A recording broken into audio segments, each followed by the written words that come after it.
tabel. Langsung ke A, coba Rindi. Semakin tinggi letak titik pengukuran dari permukaan tanah, semakin tinggi juga nilai potensial air pada volume. Ya, semakin tinggi kita lihat coba saya kecilkan ya. Nah, semakin tinggi letak titik air pengukuran dari permukaan tanah, semakin tinggi juga nilai potensial air pada volume. Berarti potensial air ini yang ini ya, surface water potential. Kita lihat yang tinggi ya, yang tinggi berarti di antara ini kan ada 2 meter, 19, 36, 57. Berarti yang paling tinggi berapa? Ini ya, 57 ya. Ya, 57 berarti yang hitam. Kelihatan nggak? Kelihatan Bu, itu di bawah. Iya, di bawah ya. Oke. Nah, itu gedein. Nah, berarti yang di bawah sini kan. Nah, ternyata potensial watt airnya itu adalah sekitar di sini lah ya. Di sini ya, 1, kira-kira min 1,9. Oke.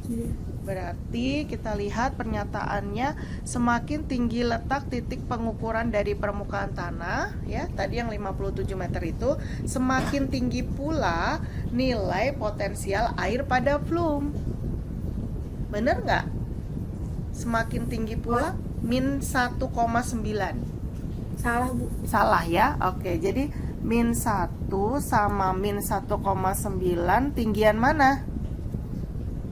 Ini ya? Minus 1. Iya, min 1 ya. Berarti karena dia min ya, jadi salah ya. Oke, sip. Yang B, silakan Asila. Tinggi pengukuran dapat mengindikasikan tingkat cekaman air berdasarkan nilai potensial airnya. Ya, tinggi pengukuran dapat jadi ibu nggak bisa mengindikasikan tingkat cekaman air berdasarkan nilai potensial airnya. Ya, kan kalau dilihat ini ya, ini kan potensial air dengan tinggi berhubungan nggak? Berhubungan kan? Makanya ada grafik, ya grafik seperti ini, walaupun grafiknya turun ya, tapi tetap berhubungan ya. Maka tinggi pengukuran dapat mengindikasikan tingkat cekaman air, potensial air, betul ya, nilai potensial airnya. Jadi betul karena memang mau menunjukkan adanya grafik tadi. Oke, sip. Yang C, Reza. Cekaman air pada kandungan kosa pada volume. Ya, tingkat. Nah ini ya, tingkat cekaman air berdampak pada kandungan glukosa. Glukosa berarti yang ini. Berarti ini ya, kita lihat gambar ya. Ini, ya kan? Ini pertanyaannya apa? Tingkat cekaman air berdampak pada kandungan glukosa dan fruktosa. Oke, kita lihat apakah ada peningkatan gitu ya. Kalau ada peningkatan signifikan, berarti benar gitu ya. Coba ini ke sini. Ya. Terus ini ke sini. Ini ke sini. Ya, ada peningkatan ya? Ada Bu. Ya, ada peningkatan karena nanti grafiknya jadi walaupun sedikit gitu ya. Maka jawabannya benar apa salah? Benar. Oke, benar. Sip. Oke. Hasna udah ada? Asna katanya sinyalnya belum baik. Iya, soalnya hujan. Hujan. Oke, Danu belum ya? Ya. Oke. Danu masih sakit ya kayaknya. Oke, berarti balik lagi ke Rindi. Tingkat cekaman air tidak berdampak pada angkutan gula total atau non pati pada volume. Ya, jadi tingkat cekaman air ya, apa ini, gula total non pati, berarti yang ini ya, yang ini kan, berarti yang ini. Nah ini sama ini ya yang dilihat. Oke, kita lihat ya, kalau Ini kira-kira gimana? Ini sama, ini hampir sama. Jadi gimana? Signifikan nggak? Enggak, Enggak ya, berarti berdampak atau tidak? tidak, Iya, tidak berdampak. Berarti jawabannya benar. kan dari pernyataan 1 2 3 terhadap gambarnya ya. Ini ngomongin tentang apa sih? Kontraksi otot ya. Kontraksi otot ya, kelas 11 ya belajarnya ya. Oke. Yang perlakuan 1 itu pengaruh potensial aksi tunggal dan pada neuron motorik ya. Berarti yang sebelum dan sesudah dikasih ya ini gamma evia ya. Oke, berarti ini nih. Ini yang perlakuan 1 ya, yang disebut perlakuan 1. Oke. Kemudian yang kedua, serabut otot dipisahkan dengan neuron motoriknya. Serabut otot dipisahkan dengan neuron motoriknya dan kemudian diberi rangsang sehingga timbul potensial aksi. Nah, ini kan ada kontrol serabut ya. Nah, ini berarti yang kedua. Yang ketiga, aliran Na+. Nah, Na+ masuk ke dalam sel selama potensial aksi diukur sebelum dan sesudah penambahan gamma evia. Nah, ini yang ketiga. Ketiga ya. Oke, sip. Hasna, silakan yang A. Gamma evia meningkatkan pelepasan neurotransmitter oleh neuron motorik. Oke, jadi kita ngelihat yang satu kan ya, gamma evia meningkatkan pelepasan neurotransmitter. Neurotransmitter itu kayak ini ya, jadi kayak cairan yang dipakai untuk menghantarkan impuls. Oke, sebelum kita ke sini bisa dibayangin gini ya. Ini ibu gambarkan sel saraf ya. Nah, sel sarafnya kayak gini ya. Oke. Nah, ini yang apa? Yang menerima rangsang pertama itu kan ini dendrit ya. Namanya dendrit, ya kan? Nah, kemudian yang di tengah sini ini tuh namanya badan sel. Badan sel ya. Nah, badan sel. Kemudian yang panjang ini kalau tadi baca ada serabut mielin gitu ya di sini. Nah, yang panjang ini namanya akson atau neurit. Ya. Nah, ini namanya selubung mielin yang dibaca tadi ya. Ini adalah gambar dari neuron, ya kan? Nah, setelah sampai ujung akson, nah di sini nih, ini kan ada ketemu lagi dengan ujung akson yang lainnya. Nah, ini namanya adalah seperti jembatan lah kalau kita lihat ya, gitu. Jadi ada sinapsis ya, sinapsis. Kita sebut dengan sinapsis. Nah, di sinapsis untuk melewati jeda ini ya, maka dibutuhkan kendaraan kan, misalnya untuk menyeberang ya, bukan jembatan, sorry. Ini misalnya menyeberang sungai gitu ya. Nah, untuk menyeberang sungainya ini antara ujung akson 1 dengan ujung akson yang lain dibutuhkan semacam kendaraan. Nah, kendaraannya itu bentuknya cairan, itu yang namanya neuron transmitter gitu. Ya. Jadi neuron transmitter itu apa? Media untuk menyampaikan impuls ya, gitu ya. Nah, neurotransmitter itu kalau di kita itu ada 2 yang dipakai, asetilkolin ya. Neurotransmitter itu ada ya, neuron transmitter ya. Contoh ya, neuron transmitter, nggak bisa nulis. Ya, neuron transmitter itu ada 2 misalnya ya, ini asetilkolin ya, ini pada gerak biasa, jadi gerak biasa ya, karena ada gerak biasa atau maksudnya pada gerak normal gitu ya, tidak terjadi apa-apa. Nah, pada saat kita ketakutan, kita terancam ada sesuatu, misalnya nih Reza jalan-jalan malam-malam ketemu putih-putih, apa yang kamu rasakan, Reza? terancam kan, ya kan? Nah, itu ya takut ya, pengen teriak, lari terbirit-birit gitu ya, atau mungkin menangis gitu ya, atau gimana. Nah, itu yang dipakai adalah adrenalin gitu ya.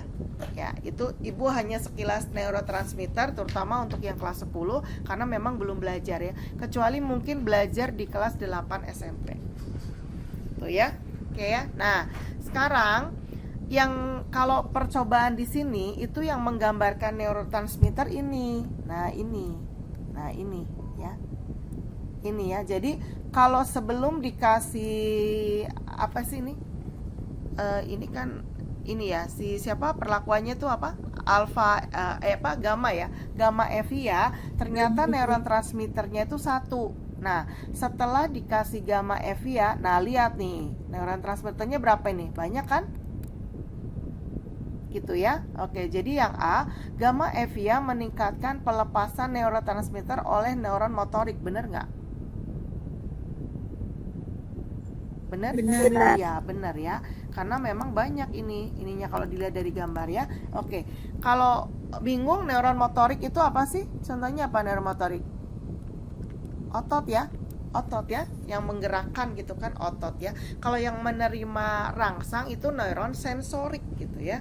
Kalau yang menggerakkan itu motor kan bergerak ya kan. Sensor berarti dia yang menerima rangsang gitu ya, ngafalinnya.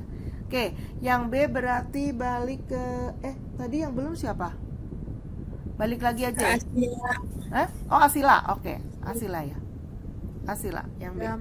Yang menghambat penutupan Na plus voltage gated channel baik pada neuron motorik maupun otot.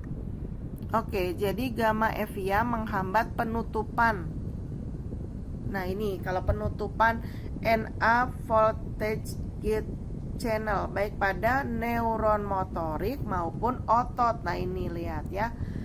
Kalau kalau tadi kan gamma evia itu kan ngaruhnya ini ya, yang satu ini kan perlakuan ke otot ya enggak?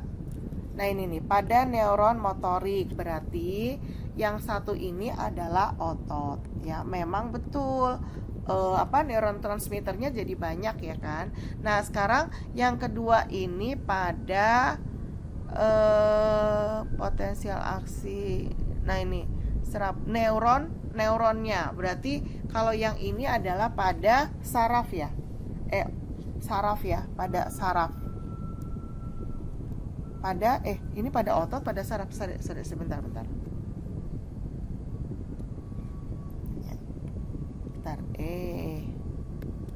Sebentar ya. Oke, kita baca lagi bentar. Malah jadi hilang. Nah, yang A itu pengaruh potensial aksi tunggal pada neuron motorik ya terhadap potensial aksi pada serabut otot. Oh, sorry. Jadi kalau yang A itu neuron sama otot. Neuron sama otot. Itu ya. Oke. Ini berarti salah. Ya.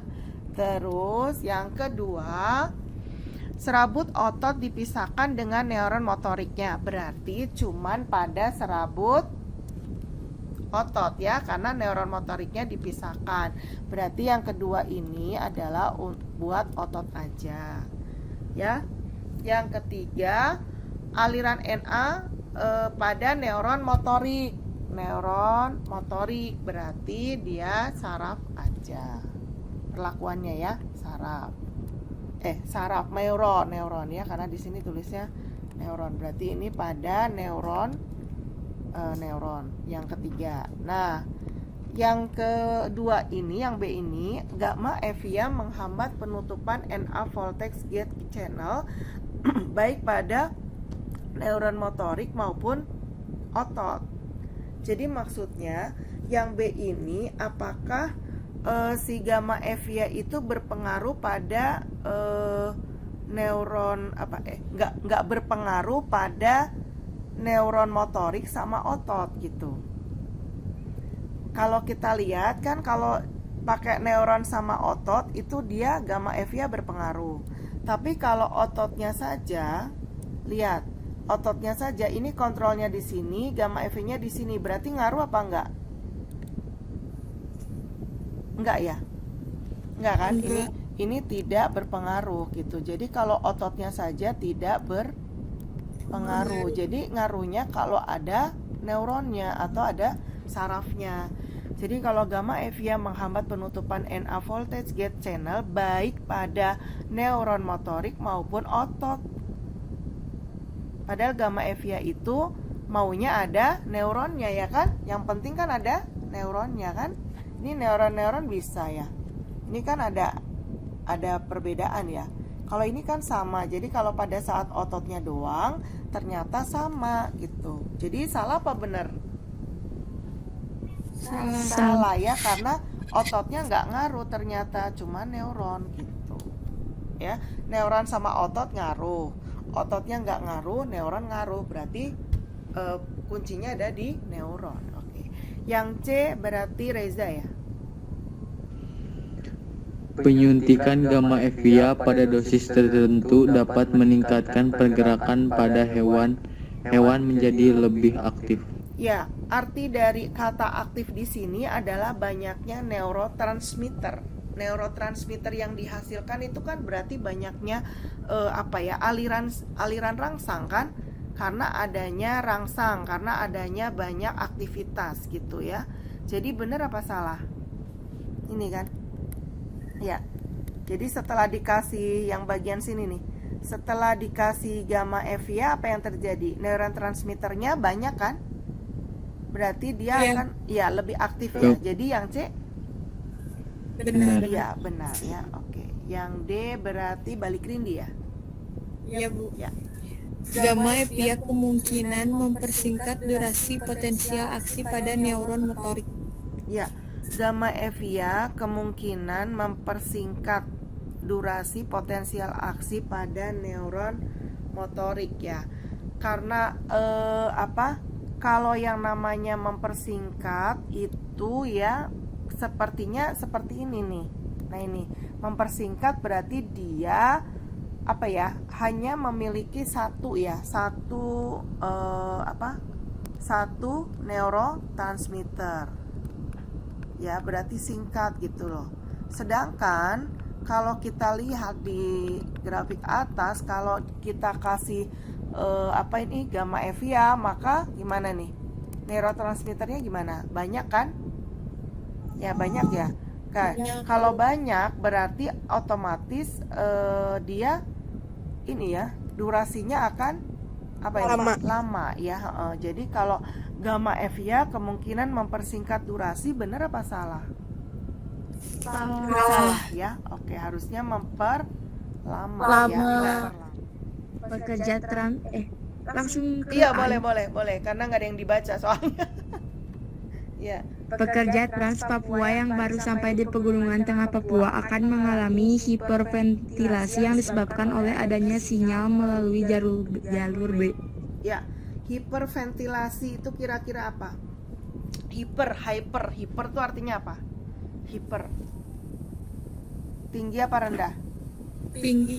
Ya, jadi hiperventilasi itu meningkatkan oksigen ya, meningkatkan oksigen ya. Oke. Jadi meningkatkan oksigen. Pekerja Trans Papua yang baru sampai di Pegunungan Tengah. Kalau pegunungan berarti gimana oksigennya? Sedikit atau banyak? Sedikit ya. Berarti dia kekurangan kekurangan oksigen ya kan? Akan mengalami hiperventilasi. Jadi dia akan mengalami peningkatan volume, meningkatkan oksigen ya, yang disebabkan oleh adanya sinyal melalui jalur B. Nah kita lihat, coba diperbesar sih. Nah ini ya, kelihatan nggak? Jalur B. Ya, ini jalur B.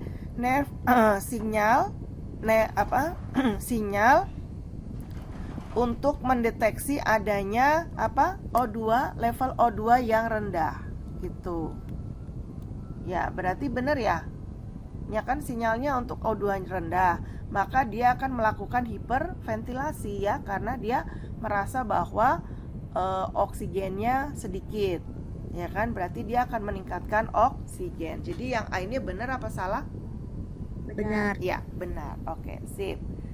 Berarti yang B siapa? Reza. Yo Reza. Habis Reza, Hasna gitu ya. Reza, silakan yang B. Seorang pelari jarak pendek mengalami hiperventilasi setelah menyelesaikan lomba. Hal ini disebabkan oleh adanya sinyal yang dikirimkan oleh jalur A. Oke. Kalau pelari jarak pendek sprint ya, berarti kira-kira dia meningkatkan oksigen betul setelah lomba. Karena apa? Karena dia gimana kalau lari habis lari? Capek. Iya, capek bener ya. Capek dan ngos-ngosan kan, ya kan? Capek dan ngos-ngosan. Kenapa? Ya, karena capeknya tadi. Ya, karena capeknya tadi ya. Ya, kan ini karena capek ya, berarti dia butuh apa? Energi kan? Iya, energi ya. Oke, kalau iya energi atau ATP ya kan? Berarti dia butuh apa? Butuh oksigen gitu ya, benar ya. Jadi dia itu bukan seperti orang pekerja trans tadi yang dari pegunungan, karena memang dari lingkungan dia kekurangan oksigen, maka menyebabkan dia harus hiperventilasi. Kalau yang pelari jarak pendek ini ya, dia itu hiperventilasi karena dia ngos-ngosan tadi, capek. Kalau capek berarti dia butuh energi disampaikan ke otot karena dia capean kan. Nah, berarti dia akan meningkatkan oksigen, hiperventilasi. Kalau kita lihat jalur A itu karena CO2-nya meningkat, kemudian pH-nya menurun, pH-nya menurun. Oke, jadi pokoknya kebalikannya dengan yang jalur B. Berarti benar apa salah? Benar ya, benar ya, karena tadi capek tadi gitu ya, beda sama yang A tadi ya. Oke, berarti benar. Oke, sip. Yang C, Hasna? Pekerja Trans Papua yang baru sampai di pegunungan tengah Papua akan mengalami pergeseran kurva disosiasi oksigen HB ke arah kanan. Oke, nah kita lihat kanan kiri maksudnya ya. Kita gedein dulu. Jadi kalau semisalnya ini kan oksihemoglobin, oksigen yang diikat oleh hemoglobin ya, yang fungsinya mengikat oksigen kan hemoglobin. Kemudian ini adalah tekanan oksigennya. Jadi ini hafalan sih. Kalau misalnya ada grafik kayak gini ke arah, nah kalau ke arah apa ini? Kiri ya, ini ke kiri ya, ke arah kiri, left kan ya, kiri. Kemudian itu kalau misalnya dia ke arah kiri itu adalah kuat. Kalau dari sini ya kuat untuk mengikat apa? Oksigen. Ya, mengikat oksigen. Oke, mengikat oksigen gitu kan? Karena ini kan dia berarti kan kandungan oksigennya tuh meningkat ya, meningkat kan? Ini ya meningkat. Nah, kalau ini, kalau misalnya right shift ya, kalau yang ke arah kanan ya berarti kebalikannya. Ini kanan kan? Ya ini kanan ya, kanan berarti kebalikannya dia lemah ya. Oke, lemah dalam mengikat oksigen ya kan, lemah dalam mengikat oksigen. Oke, nah kalau kita lihat di soal, di pernyataan, pekerja Trans Papua yang baru sampai di pegunungan tengah Papua akan mengalami pergeseran kurva ke arah kanan, berarti dia lemah. Bener apa salah? Kan dia dia habis dari tempat yang kekurangan oksigen, terus dia lemah juga ya, mati ya. Harusnya apa? Ke arah Kiri. ya, harusnya ke arah kiri ya. Jadi pernyataan ini benar apa salah? Salah gitu ya. Jadi itu dihafalin gitu ya.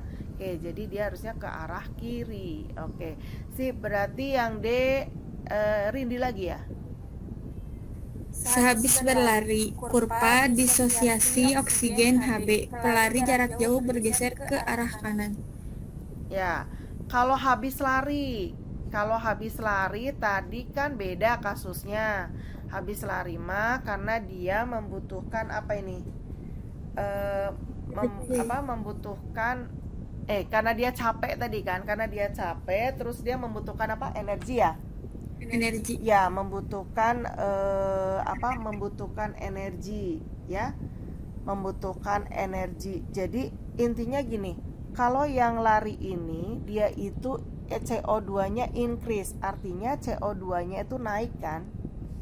Ya, CO2-nya naik. Jadi kalau yang tadi di pegunungan dia memang akan harus cepat-cepat mengambil oksigen ya. Tetapi kalau yang berlari beda kasusnya, dia CO2-nya naik, maka dia membutuhkan oksigen ya.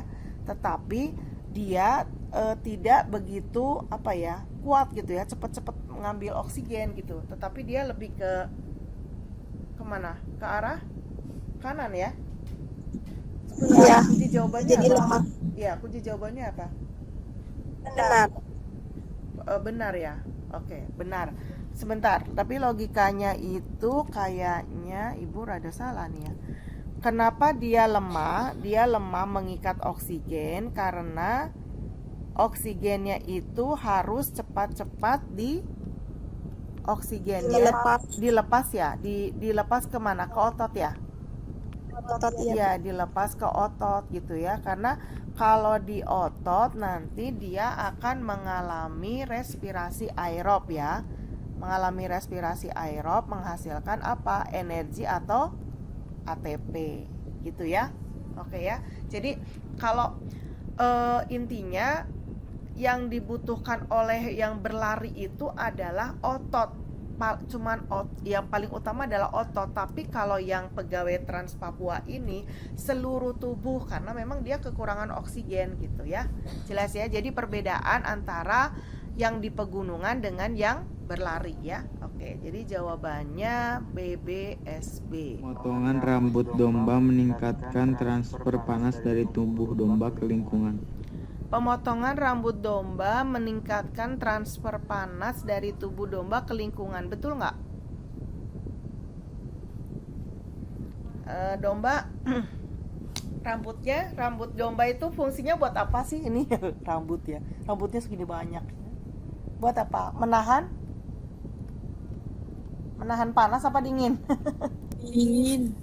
Iya, Dingin. biar gak kedinginan. Berarti dia fungsinya apa? Biar gak kedinginan kan? Berarti menahan panas kan? Ya nggak? Menahan panas. Iya. Jadi kalau ini dikulitin, dihilangin, berarti si dombanya ini apa? Pemotongan rambut domba meningkatkan menjadi dingin kan si dombanya, meningkatkan transfer panas dari tubuh domba ke lingkungan. Jadi bener nggak? Kalau ada bulunya, maka si panasnya kan harusnya ini keluar kan? Ya nggak? Keluar kan? Panasnya keluar kan? Nah, kalau ada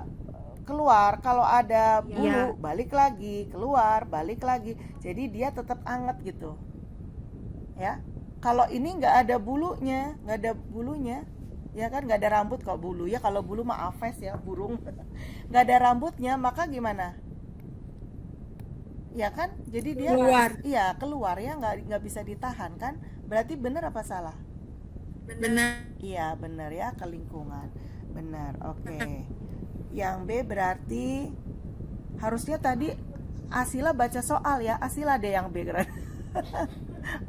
Kalau soal iya. Yang pernyataan B silakan Asila.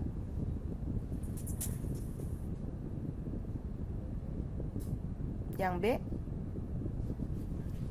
Halo? Pemotongan rambut domba mengakibatkan penurunan detak jantung. Nah, kira-kira kalau rambut dombanya dipotong, Iya, Ibu. Kalau rambut dombanya dipotong, itu detak jantungnya turun apa naik? Atau logikanya gini deh, dia naik apa turun? Naik. Deg-degan kan? Turun. Itu si dombanya mau dipotong rambutnya, deg-degan nggak? Detak jantungnya. Ya, itu mah cara bodon ya. Dia pasti deg-degan, pasti jantungnya naik gitu kan. Iya nggak? Ya kan? Nah, itu mah cara bodonnya. Nah, kalau yang benar kan kenapa dia naik detak jantung? Kalau detak jantungnya naik kan dia kan karena apa sih yang salah satu cara untuk biar dia tidak kedinginan kan udah dihabisin nih.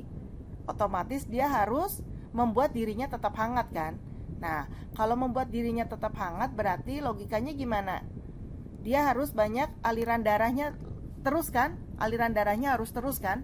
Harus terus bergerak gitu ya. Maka detak jantungnya gimana? Turun.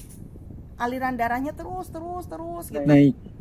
Iya, naik. Kalau turun melemah. Iya kan?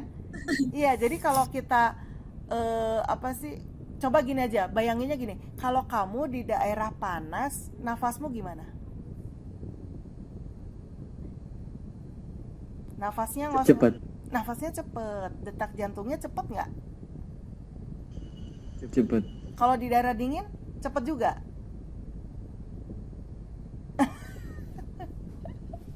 Bingung ya? Bingung ya? Jadi intinya gini lah. Kalau ibu mah tadi cara bodohnya kalau pas dia lagi karena ketakutan mau dipotong rambutnya ya dia pasti detak jantungnya naik, deg-degan gitu. Nah itu mah berarti kalau yang menurunkan itu salah apa benar? Oh iya, salah Ibu. Iya salah. Iya salah. Kebalikan. Ya kan? Iya kebalikan. Baru nggak. Jadi kalau ibu mah tadi mikirnya pas baca soal ini ya sebelum ketemu kalian, oh iya ya si dombanya pasti deg-degan. Wah, emang ngerti Ibu dombanya. hah? Iya ditutupin ya matanya. Yang ngerti kali masa nggak ngerti? Dia kan deg-degan. Nggak, tapi logikanya nggak kayak gitu. Logikanya itu tadi loh. Jadi kalau biar dia nggak kedinginan maka aliran darahnya harus cepat. Yang mengatur cepat lambatnya aliran darah itu kan jantung. Berarti detak jantungnya juga harus iya harus naik ya, harus cepat gitu ya. Oke. Sip. Yang C berarti kan abis Reza siapa tadi? Rindi. Hasna. Iya. Pemotongan rambut domba sebaiknya dilakukan pada musim panas. Bener nggak? Bener, biar nggak kedinginan. Iyalah, kalau musim dingin mati dombanya.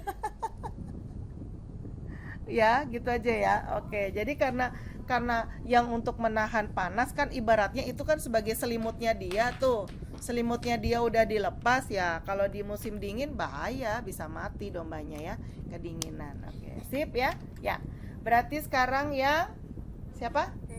Ya, Rindi. sekarang Rindi. Balik Rindi. Oke. Pemotongan rambut menyebabkan pelebaran pembuluh darah di permukaan kulit. Oke, jadi kalau tadi rambutnya dipotong ya, potong semua kan berarti dia kemungkinan bisa dingin kan, ya kan? Kalau waktu kemarin kita bahas nih, kalau misalnya kita kepanasan kan kulitnya merah, ya kan? Kenapa merah? Karena melebar. Nah, kira-kira kalau domba ini setelah udah dilepas sudah dicabuti rambutnya ini ya, kira-kira kan dia biar tidak kedinginan otomatis pembuluh darahnya harus gimana? Penyempitan. Iya betul, jadi bukan pelebaran tapi penyempitan. Soalnya dia sedang menyimpan panas biar panasnya nggak cepet keluar gitu ya. Jadi pembuluh darahnya harus nyempit bukan melebar. Kalau melebar pembuluh darahnya nanti dia cepet kedinginan gitu ya. Jadi jawabannya Salah. Oke, salah. Nah ini khusus soal logi adalah obat ya. Biasanya dipakai buat emah gitu kali ya. Ini obat yang bisa diserap di lambung ya, diserap di lambung ya. Jadi biasanya kalau ada apa-apa dengan lambung ngobatinya pakai aspirin tambahannya karena memang bisa diserap di lambung dalam kondisi asam gitu ya. Oke, langsung Reza yang A. Obat ini lebih banyak berada dalam bentuk asam asetil salisilat di lambung dan ion asetil salisilat di usus halus. Oke, jadi ini kita lihat di sini ya. Aspirin itu asetil salisilat. asam ya, pakai asam. Berarti asam. Karena memang diserapnya di lambung. Nah, kemudian kalau dia dirubah jadi ion itu ada H+. Ya. Ion itu ada H+, berarti dia, kenapa dia ada H+, berarti untuk tujuannya adalah untuk mengurangi pH. Mengurangi pH. Kalau mengurangi pH berarti pH-nya normal atau pH tinggi, ya kan? Kalau udah rendah ngapain dikurangi gitu kan? Berarti kemungkinan yang ion ini berada pada, kalau yang asam ini udah jelas ya, asam, asid ya, asam itu pasti berada pada lambung ya, karena lambung itu kan pH-nya asam ya, pH-nya rendah. Oke, kalau pH udah dari kelas 10 ya belajarnya derajat keasaman, ya. Kalau kimia Asila sama Reza tahu pH asam berapa? Kurang dari 7. Oke, pintar. Kurang dari 7 ya, berarti pH-nya rendah. Kalau lambung berarti kurang dari 7, ya kan? Kalau pH-nya basa berarti lebih dari 7 ya. Nah, kemungkinan karena kalau dalam bentuk ion itu mengurangi pH karena pH-nya tinggi. Berarti ini kan kemungkinan pada basa ya. Nah, kalau pada basa ini nggak mungkin di lambung. Ini pasti setelah lambung, yaitu di mana? Ion mah di usus. Iya, di usus. Jadi yang A ini, obat ini, aspirin lebih banyak berada dalam bentuk asam asetil salisilat di lambung, asam di lambung, atau dan ion di usus. Berarti benar nggak? Benar. Ya, benar. Sip. Oke. Yang B berarti balik lagi Asila berarti.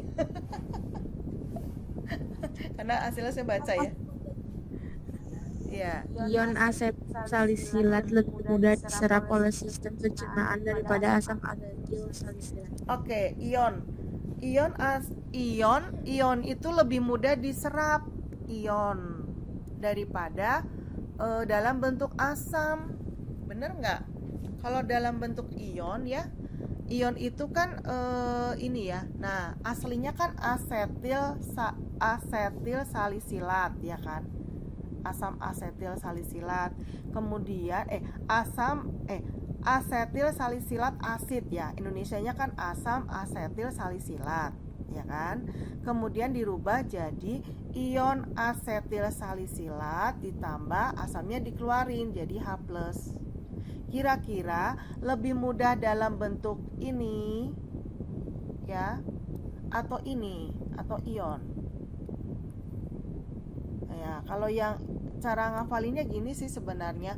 Kalau yang ini ya, kalau yang ini itu kan satu kesatuan. Kalau ini jadi 2 gitu. Jadi udah dibagi-bagi. Jadi lebih mudah yang mana diserap? Masih satu atau udah dibagi-bagi? Udah dibagi-bagi. Bagi-bagi itu maksudnya bukan menjadi kecil ya. Oh, satu. Iya, satu ya. Jadi kalau makanan lebih enak udah jadi satu kesatuan, tinggal hop gitu, atau harus kita comotin ini kayak makan pecel tuh. Jadi inget makanan. Ribet kan, ya kan? Jadi memang lebih mudah diserap yang asam gitu. Jadi ini jawabannya iya, salah ya. Oke, jadi mudah dalam satu kesatuan daripada dibikin ion gitu ya. Oke. Kemudian yang C berarti Hasna ya.